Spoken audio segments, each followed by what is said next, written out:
The sun had barely climbed over the hills when he left his farm that morning. He had planned the trip a week earlier, thinking it would be simple and quick. But as often happens with long errands, one thing led to another, and the hours kept slipping away. He wasn't worried at first. The farm was quiet, the animals were fed, and everything seemed in order when he pulled out of the driveway. There was nothing unusual in the air, nothing to hint that the day would turn into something he'd remember for a long time. He drove to town with a list of supplies he needed, most of them small but essential things. A few tools, some fresh feed, a part for the water pump, and groceries that he only bought once every week or two. The town was almost an hour away, and the drive there involved winding roads and long stretches where only fields and trees accompanied him. He liked the quiet. It gave him time to think, and it reminded him why he enjoyed living away from the noise and pressure of crowded neighborhoods. But he didn't know that while he was on the road. Something strange was already starting to happen back home. A neighbor noticed a group of unfamiliar cars parked near the entrance of his land. That alone wasn't alarming, but the people standing near them were wearing badges that looked too official for the quiet community. The neighbor didn't want to jump to conclusions, but something about it didn't sit right. So they texted him, telling him that people from the HOA seemed to be walking around his driveway and gate. He didn't see the message until hours later. By then, he had already visited 2 stores, waited for a part that took forever to locate, stood in line behind a couple who debated each item in their basket. When he finally checked his phone, the text from his neighbor felt like a cold splash of water. HOAs in the area were known for overstepping, but they had never shown up at his farm before. They had no reason to, and more importantly, no right. His land wasn't even part of their association. He read the message twice. Then he called the neighbor back and asked what they had seen. The description made his stomach tighten. They weren't just looking at his gate. They were walking around the road that led into his farm, as though they had permission to be there. He didn't want to panic, but something about it felt wrong before heading back. He contacted an old friend who lived only a few minutes from his place. His friend had the kind of calm presence that made people rethink doing anything foolish. He had spent years in the military and carried himself in a way that made him seem steady even when things were uncertain. He wasn't loud or aggressive, just confident and aware. So when he answered the phone and heard the concern in the homeowner's voice, he didn't waste time. "I'll head over there now," his friend said. "I'll check things out before you get back." He felt relieved hearing that. He trusted this friend more than almost anyone. So he loaded the last of the supplies into the truck, closed the tailgate, and started the drive back home. The road suddenly felt longer than usual, and every mile seemed to stretch out with new questions. What was the HOA doing? Why today of all days? Why when he was gone? Back at the farm, his friend arrived first. The driveway was quiet, but the signs were there. A car he didn't recognize sat parked just outside the property line, and footprints marked the soft dirt near the barn path. The front gate had been left slightly open, which was strange because the homeowner always closed it on his way out. His friend didn't rush. He walked slowly through the area, looking for anything that didn't fit. He had learned to read the small details that most people overlook. The placement of footprints, the way a door hangs, a tire path that cuts too deep into the ground. All of these things told a story, and this story was simple. Someone had been somewhere they shouldn't have been, and they had done it recently. He checked the barn door next. It wasn't wide open, but it wasn't locked either. A small shift in the latch suggested someone had tried to open it, maybe even entered. He didn't touch anything. He only observed and took mental notes. As he moved around the barn, he heard quiet voices. Not close, but not far either. They came from behind the structure, low and hushed, as though the speakers didn't want to be heard. He stepped back and waited, not wanting to surprise anyone or create tension. He listened instead. The tone of the voices wasn't friendly. It sounded like people planning something, discussing how to approach a problem they didn't fully understand. Then he recognized something. They were from the HOA. He had met them before at a community meeting months earlier. They tried to introduce new rules that didn't make sense for rural residents.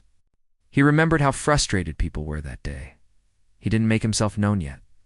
He wanted to wait until the homeowner arrived so they could handle it calmly and directly. He stepped back toward the driveway. where he knew his presence would be visible the moment the truck appeared. Meanwhile, the homeowner pushed harder on the gas pedal as he got closer. His neighbor sent another message. They left for a bit, but came back. They're walking around like they're waiting for someone. That confirmed his unease. He tried to relax, but his mind was already imagining possibilities. The HOA couldn't fine him, couldn't inspect him, and couldn't enforce rules on land outside their control. So what were they hoping to do? Were they trying to intimidate him? Did they think catching him off guard would force him to comply with something he never agreed to? The closer he got to his farm, the more he felt a strange energy building in his chest. He didn't want to fight, and he didn't want trouble. He just wanted his home to stay peaceful. He turned down the long dirt road that led to his property, and the first thing he noticed were the tire tracks. Deep and messy, as if the car had swerved into the dirt without much care. Then he saw his friend standing at the edge of the driveway waiting. His friend lifted a hand in a calm gesture, letting him know nothing had gotten out of control. Yet he parked the truck and stepped out. Stretching his back from the long drive, his friend walked toward him and spoke quietly. "There are people from the HOA behind the barn," he said.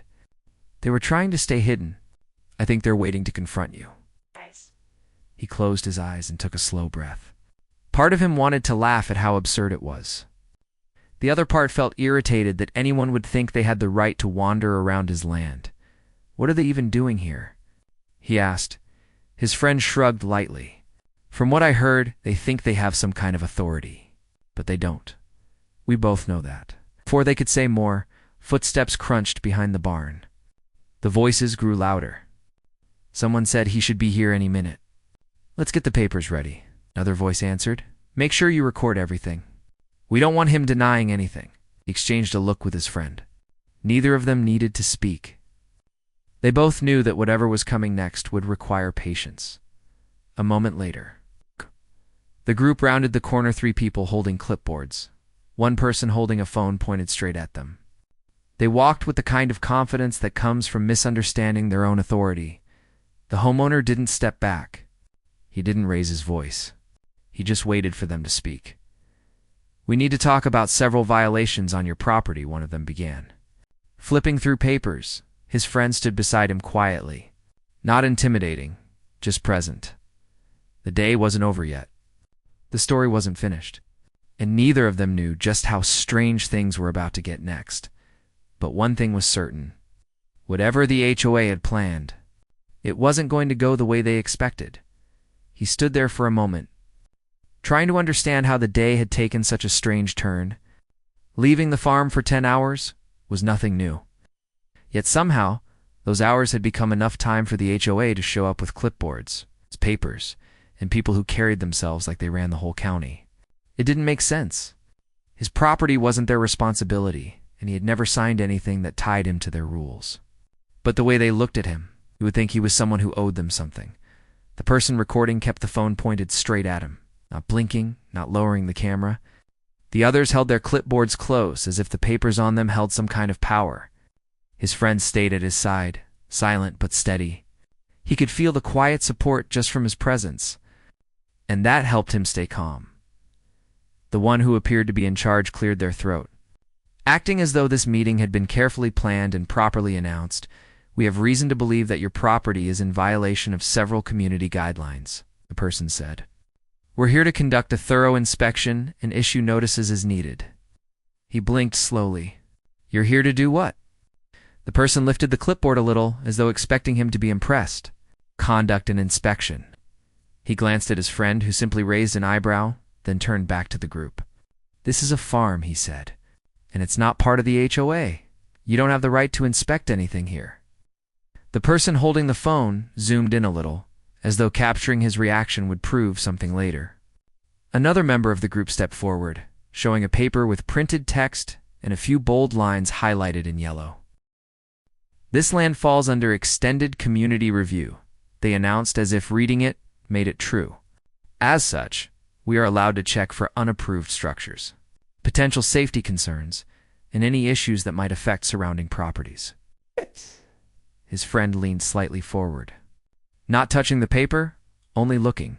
The corner of his mouth lifted the smallest bit, almost like a quiet smile of disbelief. "Extended community review," his friend repeated softly. "Where exactly did that come from?" The HOA member hesitated, glancing down at the paper. "It's part of the guidelines." "Whose guidelines?" the friend asked calmly. "Community guidelines." "Which community?" The silence that followed said enough. The HOA members had been confident until that moment. They weren't expecting pushback, not this kind. They had walked around the property for who knows how long, fully believing they could pressure him into accepting whatever they claimed. Now, with someone calmly questioning them, their certainty began to slip. He didn't raise his voice. He didn't make any quick movements. He simply held out his hand. "Let me see the page you're talking about." The HOA member hesitated again, gripping the clipboard a little tighter, but eventually handed over the paper. He looked at it closely. It took less than 5 seconds to see that it wasn't official.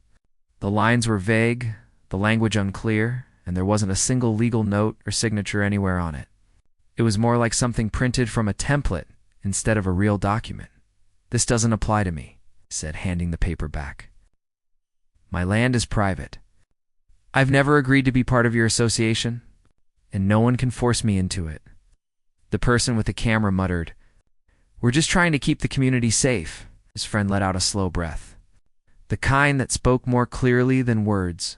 "Walking onto someone's property without permission isn't keeping anyone safe," he said in a calm, even tone. "It's trespassing." The word hung in the air for a moment. One of the HOA members shifted uncomfortably, glancing toward the road as if checking whether their car was still an option for a quick escape. Still, the one in charge tried to hold firm. "We have complaints," they insisted. "Multiple community members have expressed concerns about your property." He almost laughed at that. "What concerns?" he asked. "About the barn I've had for 8 years? About the animals that have been here since the day I moved in? Or maybe about my driveway that leads only to my own house?" The lead HOA member shuffled their papers as though searching for a better answer. "We've heard reports of unauthorized activity." His friend crossed his arms loosely. "From who? Community members? Names?" "We don't disclose that," shook his head. "So, no documents, no authority, no signatures, no names. You're standing on private farmland with nothing official. Why exactly are you here?" The silence stretched longer this time. The camera person lowered the phone just a little, uncertainty creeping across their expression. The HOA group wasn't ready to turn around, but they also weren't prepared to answer questions they thought they'd never be asked. Finally, the lead member tried again. "We're trying to resolve these issues peacefully. If you cooperate, this doesn't have to go any further." He took a slow breath. "Cooperate with what?" he asked. "There's nothing to cooperate with. You can't enforce your rules on land that isn't yours to manage. You know that. And entering my property without permission is not peaceful." His friend stepped forward gently. His voice stayed steady, calm, and low. "Look, no one here wants trouble," he said. "But you're crossing lines you shouldn't be crossing. This isn't a matter of community rules. This is about private property. If you have real concerns, you go through proper channels. You don't show up unannounced and hide behind a barn waiting for someone to come home." The phrase "hide behind a barn" made the HOA group shift uncomfortably. One of them looked away. Another nervously adjusted their badge. The person with the phone slowly set it to their side, no longer aiming it like a tool of pressure. "We weren't hiding," one member said quickly. His friend didn't argue. He didn't need to. Everyone knew what they had been doing. "We just wanted to talk." The lead member added, "People who want to talk don't walk around someone's land without." Knocking on the door, he said a passing breeze moved through the yard, rustling the dry grass and making the barn doors creak softly. It filled the gap in the conversation, giving the HOA members time to think about how they looked for people with clipboards and a phone. Standing on land where they didn't belong, trying to act authoritative without any real authority. His friend leaned slightly closer and spoke quietly. "Do you want me to handle the rest of this?" he asked. He shook his head. "I can do it," he said softly. "But stay close." His friend nodded once. Turning back to the group, He spoke clearly but calmly. "I'm going to ask you to leave," he said. "I'm not angry. I'm not going to argue. But this isn't the place for you. My farm is not under HOA control, and I don't consent to any inspection or recording. If you have real concerns, submit them properly. Don't show up like this again." The lead member finally exhaled, the confidence draining from their face. "We'll need to file an official report," they said. He nodded.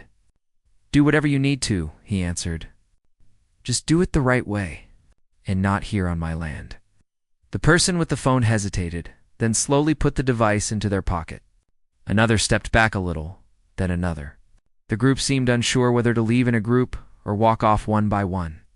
In the end, they chose to move together, heading toward their car with slower steps than they'd shown earlier as they walked away. His friend stayed behind, watching quietly. There was no tension in his posture, only the steady presence of someone who understood how quickly situations could shift. He waited until the HOA members reached the end of the driveway before speaking.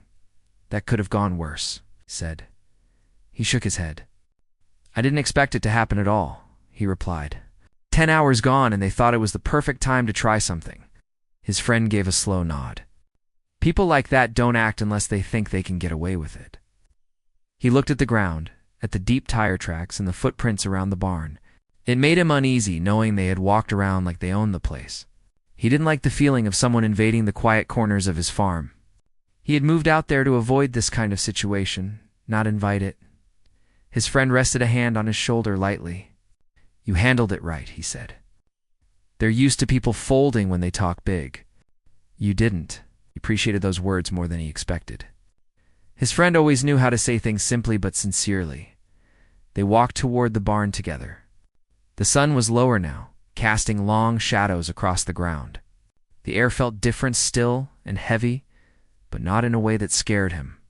More like a reminder that even quiet places weren't always safe from people who misunderstood boundaries. Inside the barn, he checked the latch again. It wasn't broken, but it definitely had been moved. Someone had tried to open it. That didn't sit well with him. He closed it properly and made a mental note to reinforce it later. The animals were calm, thankfully. They didn't seem stressed, which meant the HOA members hadn't come inside or scared them. Still, he felt a sting of anger thinking that strangers had been close enough to make them uneasy.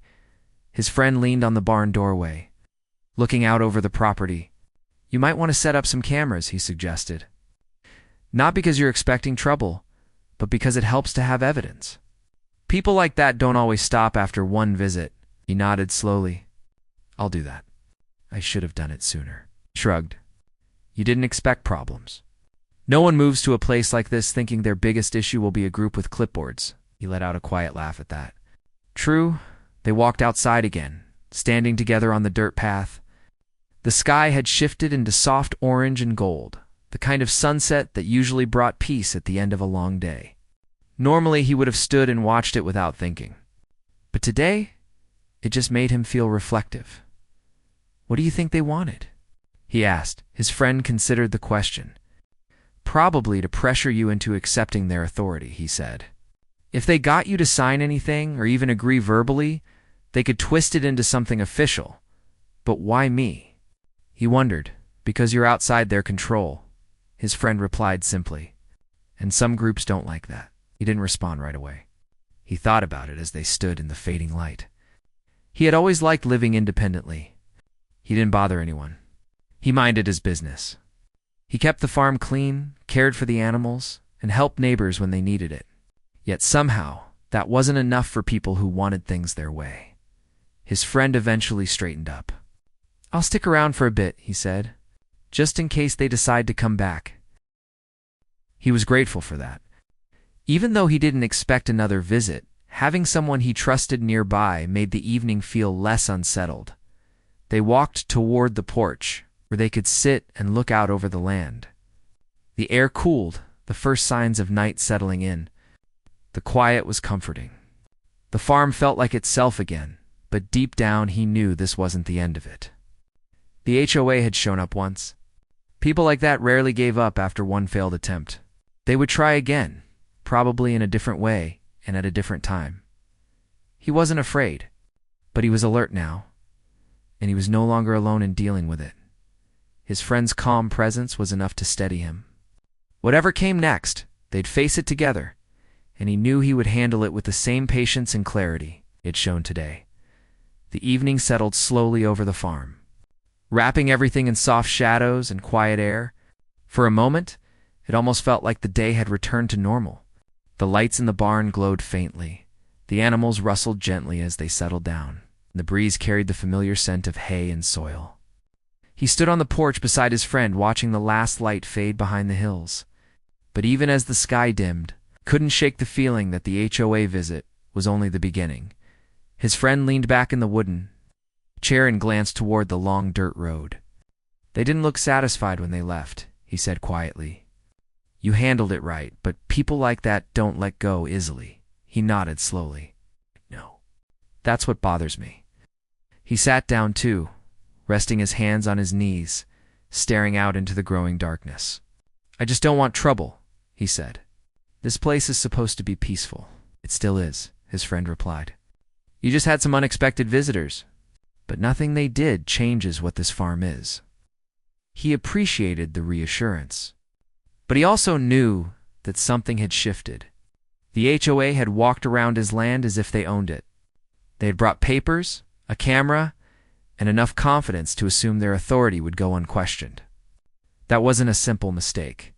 That was deliberate. He took a slow breath and stood up again. Let me check the animals once more before it gets too dark. His friend rose as well. I'll come with you. They walked toward the barn together. The gravel crunched softly beneath their boots. When they reached the barn, he slid the door open and stepped inside. Everything looked calm. The animals were relaxed, eating quietly or resting. The smell of hay filled the air, and the soft shuffling of hooves reassured him. His friend walked along the aisles, checking each stall without touching anything. Nothing seems disturbed, he said. Looks like they didn't come inside. That's the one good thing today, he replied. They closed up the barn and walked back toward the house. Night had taken over fully now, and the farm lights created a warm glow around the yard. He always liked the way it felt at night, quiet, steady, and grounded. Even with the strange situation earlier, that familiar sense of home began to return. They went inside the house. You hungry? He asked. His friend shook his head. Maybe later. I want to check something first. He raised an eyebrow. What is it? His friend walked toward the living room window that faced the road leading into the property. I just want to make sure they're not coming back. He joined him at the window. The road was dark and still. No headlights. No movement. Just the wide, quiet night. I don't think they'll come this late, he said. His friend nodded. Probably not. But people who feel challenged sometimes try to come back when they think they won't be seen. He sighed softly. That's exactly what worries me. They stayed at the window for a few more seconds, then stepped away. The house felt warm and safe. But something in the air still felt unsettled. They sat down at the table, and his friend leaned back in his chair. Tell me again what that paper said, he asked. He thought for a moment. Something about extended community review, but it didn't look official. No signatures, no stamps, nothing. His friend nodded. Exactly what I thought. They made it up or pulled it from some template they found online. But why go to all that trouble? He asked. His friend looked thoughtful. Control. Some people can't stand the idea of someone living outside their rules. Your farm isn't part of their association, but it's near the properties they manage. That's enough for some to think they have a say. He rubbed his forehead. I didn't sign anything. I've never attended any of their meetings except that one time when they tried changing rules for the whole area. And you didn't support them, his friend added. People remember that. He didn't like the idea that expressing an opinion once could lead to this. You think they're holding a grudge? Not a grudge, his friend said. More like an opportunity. They saw you were gone today. Maybe someone told them. Maybe they noticed your truck wasn't here. So they thought it was the perfect time to come and poke around. He felt a slow wave of frustration rise in him. It's just strange. Why would they care about a barn they've never seen? Or animals that don't bother anyone? His friend shrugged. Because they needed a reason to show up. Even if that reason wasn't real, he leaned back in his chair. I'm going to have to set boundaries now. You already did, his friend said. You told them to leave. That's step one. He nodded, but the pause that followed lingered. What do you think step two is? His friend gave a slow smile. Making sure they understand you meant what you said. He didn't ask how to do that. He already knew. They talked a little longer. It's mostly about regular things, the repairs he planned to do on the fence, the animals he hoped to bring in next season, and some land maintenance he needed to schedule. Slowly, the tension thinned out of the air. A little before midnight, his friend stood up. I'll go check the road again, he said. He nodded. I'll grab the flashlight. They walked outside together. The night was cool, but not cold. The moon cast a faint pale glow over the land, creating soft shadows across the grass in the driveway. They walked quietly toward the road. Nothing moved. No sound except the distant rustle of leaves. Then his friend stopped suddenly, tilting his head a little. Hear that? He listened. At first, he heard nothing. Then faintly, a car door shut farther down the road. Not close enough to see, his friend didn't move. He simply waited, breathing slowly. Stay here, he said quietly. What? Why? I just want to check. He shook his head. No. We go together. His friend hesitated, then nodded. All right. They walked slowly toward the sound. The gravel path was long, and the small sound of their steps mixed with the soft nighttime breeze. As they reached the first bend in the road, they saw a parked car sitting in the dark with its lights off. He felt his stomach tighten. It's them, he whispered. His friend didn't answer. He studied the car carefully, scanning the surroundings. Stay behind me, he said quietly. They approached slowly. The car didn't move. No doors opened, no voices. Just a silent, parked vehicle. Maybe someone broke down, he suggested softly. His friend shook his head. No, look at the angle. They pulled off the road on purpose. They were close enough now to see the side of the car. And then he saw something chilling a clipboard sitting on the dashboard. It's the HOA, whispered again. His friend exhaled slowly. Looks like they weren't done for the night. The two of them stood there quietly, assessing the situation. They didn't know if someone was still inside the car or if the person had walked down the road already. The night hid too much. We should go back, his friend said finally. No reason to confront anyone out here in the dark, he agreed. They turned and walked back toward the house. The darkness behind them felt heavier now, as if eyes were watching. When they reached the yard lights again, he finally let out the breath he'd been holding. What do you think they were doing? He asked. His friend shook his head. Could be a number of things. Maybe they planned to sneak back onto the property. Maybe they wanted to wait and see if you went to sleep. Or maybe they were hoping you wouldn't notice and they could take pictures of something. He felt a pulse of anger. This has gone too far. His friend nodded. That's why we saw it. Now we can deal with it properly. They went inside again. His friend stayed awake a little longer, keeping an eye on the windows and the road. He eventually went to sleep, though not as easily as usual. Early the next morning, sunlight filled the kitchen. The world outside looked normal again. But he remembered the car from the night before instantly. His friend was already up, sipping a cup of coffee at the table. I checked the road at sunrise, he said calmly. The car is gone. He ran a hand across his face. So they left sometime during the night? Seems like it. He sat down across from his friend. They're not just being annoying anymore. They're being sneaky. His friend nodded. And that means they're planning something. They don't like that you called them out yesterday. Now they want a way to prove they're right. The thought bothered him more than the visit itself. What can we do? We stay alert, his friend said. We set up cameras. And we document everything. It made sense. Evidence would be important. After breakfast, he walked around the perimeter of the property, checking for any signs of disturbance from the night. They found nothing new, which was both a relief and a concern. Whoever had parked that car had been careful. They went into the barn again, and he double-checked every latch and window. Everything was in place. The animals were calm. The morning felt peaceful again, but he knew that peace wasn't guaranteed. His friend stood beside him, looking thoughtful. "You should consider reporting last night," he said. "To who?" "The sheriff's office. You don't have to file a complaint. Just let them know people have been trespassing and lurking near your property. If the HOA shows up again, you'll already have a record on file." He hesitated. He didn't like the idea of making things official, but maybe his friend was right. They walked back toward the house together. He looked at his farm, the fences, the barn, the tall grass glowing in the morning light. It was supposed to be safe. It was supposed to be his. "I'm not letting them take this from me," he said quietly. His friend nodded. "They won't. Not as long as you stand your ground." He took a breath and squared his shoulders. "Then let's make sure they understand that." The day had only just begun, but he could already feel it in his bones. This wasn't over. The HOA had tried an ambush once. They had watched from the dark once. They would definitely try again, but now he was ready for them, and this time, they wouldn't catch him off guard. The sun had already dropped lower in the sky by the time he and his friend stood outside the barn, facing the small group from the HOA. Even though the whole moment felt tense, he tried to keep his breathing steady. He didn't want things to turn into a shouting match, and he hoped the HOA members would realize they were making a mistake long before it reached that point.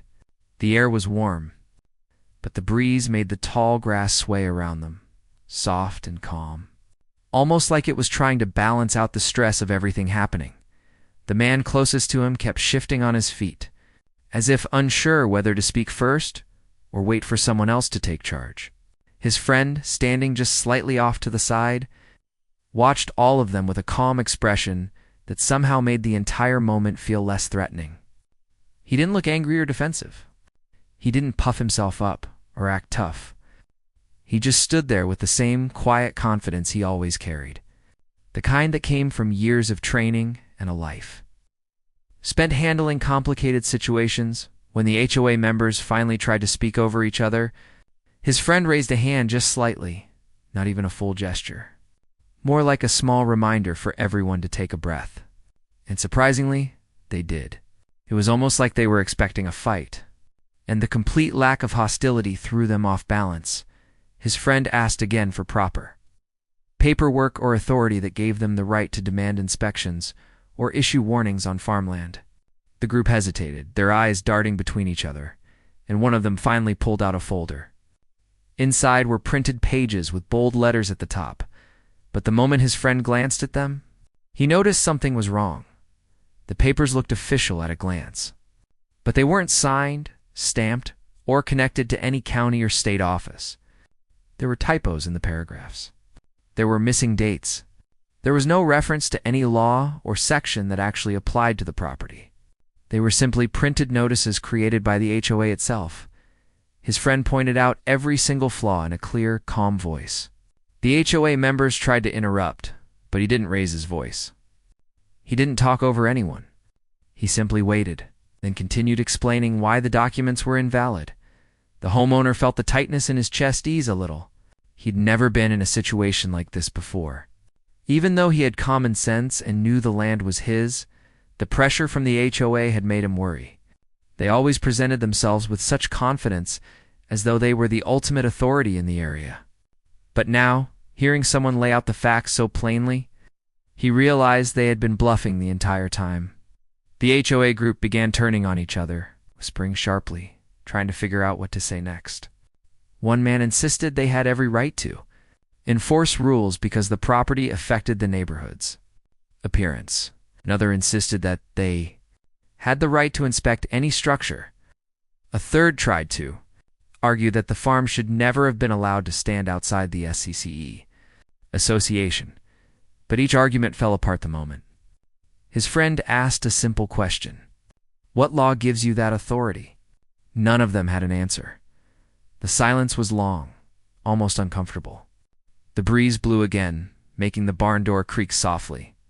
The homeowner looked at the ground for a moment, then back at the group, realizing just how quickly their confidence had disappeared. A few minutes later, the neighbor who had warned him earlier came walking up the dirt path, wiping sweat from his forehead.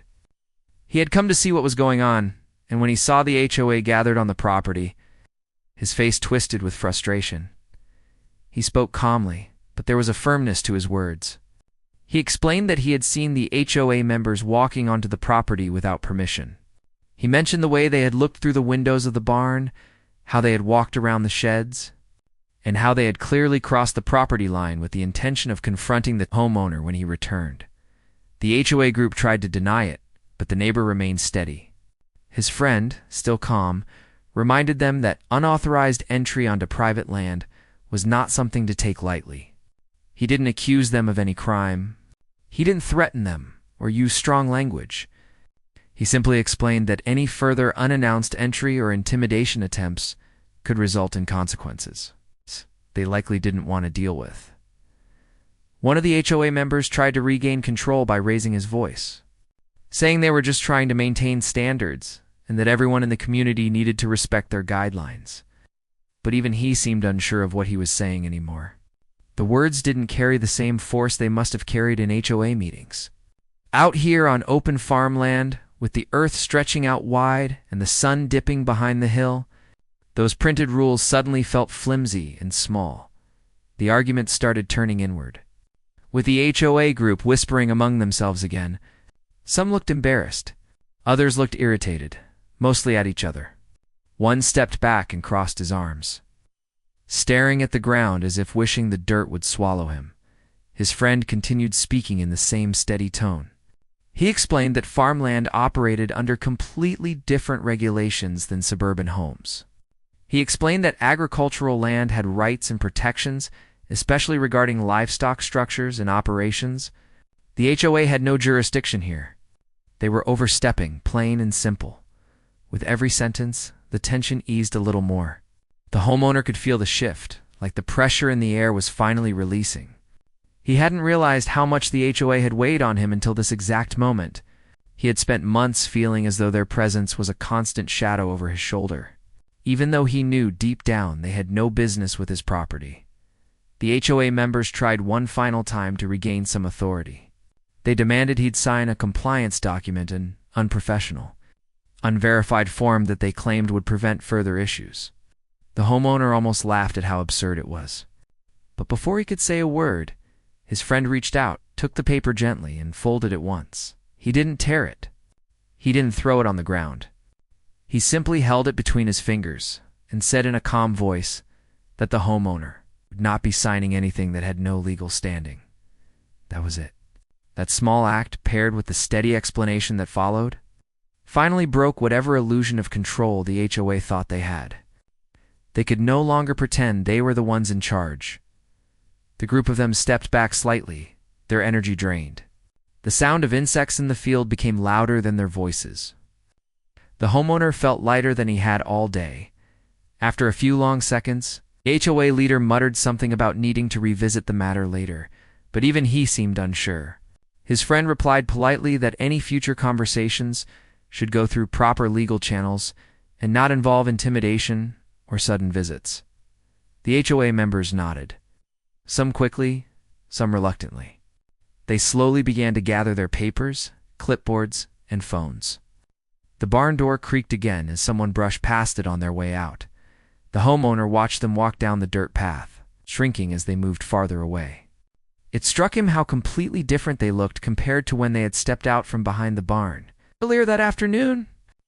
When they had tried to ambush him, they had seemed confident, almost proud of themselves. Now they looked scattered, confused, and unsure of their place. His neighbor stayed a few minutes longer, talking casually about the crops and the weather, trying to lighten the mood.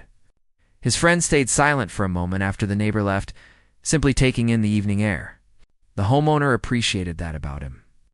He never rushed to fill silence. He waited until everything settled. Finally, his friend turned to him and said he had done nothing wrong by protecting his land. He reminded him to stay calm, but firm with anyone who tried to act like they had authority they didn't actually have. The homeowner nodded, feeling grateful. He felt like he could breathe again, like something heavy had been lifted from his shoulders. The farm looked the same as it always had: the barn, the fences, the field stretching out behind the house, but somehow it all felt different now. It felt like his again. His friend suggested setting up simple security later, just as a precaution. Nothing extreme or unnecessary, just enough to give peace of mind. The homeowner agreed. For the first time in days, maybe even weeks, he felt fully in control of his space. They stood in comfortable silence for another minute before heading toward the house. The sky was turning pink and orange, and the crickets had begun their steady nighttime sound. Everything felt peaceful again. He knew the HOA might try something else later, but he wasn't scared of them anymore. Not after seeing how quickly their confidence faded when faced with someone who knew the truth. The land was his. The farm was his. And now that everything was out in the open, he knew exactly where he stood. And most importantly, he knew he wasn't facing any of it alone. The night settled over the farm slowly, as if it wanted to make sure the day's tension had fully passed before sinking into the sky. After the HOA left, the homeowner and his friend stood for a moment longer, letting the quiet wrap around them. The sky had turned a deep shade of blue that stretched all the way across the fields. It was peaceful again, the way it was meant to be. But even though things were calm, there was still a lingering heaviness inside him. He tried to shake it off while they walked toward the house, but it stayed there like something unfinished, waiting in the back of his mind. His friend noticed, of course. He always noticed things like that. "You're all right," his friend said quietly. "They won't try anything like that again." He nodded, but he wasn't sure if he fully believed it yet. The HOA had surprised him so many times already. Their pushy behavior, their sudden rule changes, Dunde's odd confidence, it didn't match the small place he had moved to for peace and space. But seeing them fall apart earlier, unable to defend their own claims, had made something inside him shift. After his friend headed home for the night, he stayed outside for a bit. He walked around the property, checking the barn doors, the fences, and the gate. The familiar creaks and rustling sounds comforted him. The farm had always been quiet, but tonight it felt almost protective. Like it understood everything he had been dealing with. He sat down on the porch steps, feeling the rough wood under him. The crickets filled the air with their steady sound, and the breeze moved through the tall grass like a soft whisper. For the first time in a long while, he wasn't annoyed at the quiet. He welcomed it. He had spent so many days worrying about what the HOA might do next that he hadn't really listened to the land around him. He closed his eyes for a moment, breathing in the cool air. When he opened them again, he felt a bit lighter. The next morning came early, with sunlight spilling across the fields. He woke up before sunrise, not because of stress, but because he felt like it was time to get back to work. The land didn't wait for anyone, and he always found comfort in doing things with his hands. He grabbed a mug of warm coffee and walked toward the barn. The stray cat that liked hanging around the place weaved around his legs, meowing softly. He smiled and bent down to pet it before heading inside. As he opened the barn doors, he felt the familiar scent of hay and wood mixed with the soft warmth of the morning. Everything was exactly where it was supposed to be, and that simple normalcy made him feel grounded. Later in the morning, his friend returned, keeping his promise to help him set up a few simple security measures around the farm. Nothing invasive, nothing extremes, just enough to give the homeowner peace of mind. They walked the perimeter together, examining the layout. They talked casually, not about the HOA, but about the crops, the weather, the animals, and small memories from when they were younger. It felt good. It felt normal. They installed a couple of motion lights near the barn and house. They put up fresh signs marking the property boundaries, not in a threatening way, but in a clear, respectful manner. He liked that approach, firm but calm. It matched the way his friend handled everything. Throughout the morning, they worked without rushing. They took breaks to drink water in the shade. They watched the clouds drift lazily overhead. It was the kind of day that reminded him why he had chosen this place in the first place. Around noon, his neighbor came by again, leaning against the fence with a quiet smile. The neighbor wanted to check in and make sure everything was all right after the chaos the day before. He appreciated it more than he expected. The neighbor mentioned he had heard people talking about what happened at the edge of town. Word spread fast around here, especially when the HOA was involved. Apparently, some board members were already trying to distance themselves from the whole situation, claiming they had been misinformed about the land. His friend chuckled at that, shaking his head. "Figures," he said. But the homeowner didn't feel angry anymore. He didn't feel the need to argue or fix anything. The truth was already out, and the HOA was scrambling to adjust. After the neighbor left, he and his friend returned to the barn to finish up. They made sure the doors were properly reinforced and checked the roof for loose shingles. They patched a spot on the wall where the wood had begun to wear. It felt good to mend things, to put effort into something that mattered. When they finally stepped back to look at everything they had done, the homeowner felt proud. The farm looked sturdy and cared for. It looked like a place that belonged to someone who respected it. His friend clapped him on the shoulder. "You've built something worth protecting," he said. The words hit him deeply. Maybe because it was true. Maybe because he had forgotten that truth under the weight of all the HOA nonsense. In the late afternoon, the two of them sat on the porch again, sharing the quiet like they had the night before. The sunlight stretched long across the yard, touching everything with a golden glow. His friend talked about the future of the farm, giving him ideas about upgrades or small improvements that might help. He listened carefully. His friend had a way of seeing things clearly, without overcomplicating anything. Finally, as the sun began to drop behind the hills, a car appeared on the dirt road. It wasn't speeding. It wasn't aggressive. It simply rolled to a stop at the edge of the driveway. The homeowner tensed for a moment, wondering if the HOA was back for another confrontation. But when the door opened, it wasn't what he expected. A local attorney stepped out holding a white envelope. He recognized the homeowner from around town. The attorney approached calmly and explained that he represented the HOA. The homeowner braced himself for trouble. But instead, the attorney offered an apology, an actual, formal apology. He explained that after reviewing the situation, it was clear the HOA had acted outside their authority. They had trespassed. They had made claims without legal basis. And they had attempted to pressure the homeowner into signing documents they had no right to enforce. The letter was simple, respectful, and to the point. The HOA promised to stay off the property unless invited. They would remove the false violations from their system, and they would no longer attempt to inspect or regulate anything on the farm. The homeowner felt a wave of relief wash over him. His friend looked pleased, though not surprised. "They didn't have a choice," he said softly. After the attorney left, the two of them sat for another long moment. The farm was quiet again, peaceful again. But this time, the peace didn't feel fragile. It felt earned.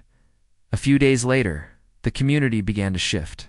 People who had once been silent started asking questions about the HOA. They wanted to know why the board had acted the way they did. They wanted to know how many times they had overstepped with other residents. Some board members resigned quietly. Others tried to explain their decisions, but their words didn't carry the same confidence as before. The entire structure of the HOA began to change. Through it all, the homeowner stayed focused on his land. He fixed fences, tended crops, fed animals, and worked long days with steady hands. His friend visited often, helping out when he could and keeping an eye on things. Their bond grew stronger, built on trust and respect. One evening, after finishing chores, the homeowner stood at the edge of his field watching the sunset paint the sky in warm colors. He felt grateful not only for the land, but for the people who stood by him. He knew challenges would come again someday. Life always had a way of throwing unexpected things in front of him. But now, he felt ready. He knew he had the strength to stand his ground, the clarity to protect what mattered, and the steady support of someone who had proven himself time and time again. As the light faded from the sky and the world quieted down, he walked back toward the house with a sense of peace he hadn't felt in months. The farm was safe. The trouble was behind him.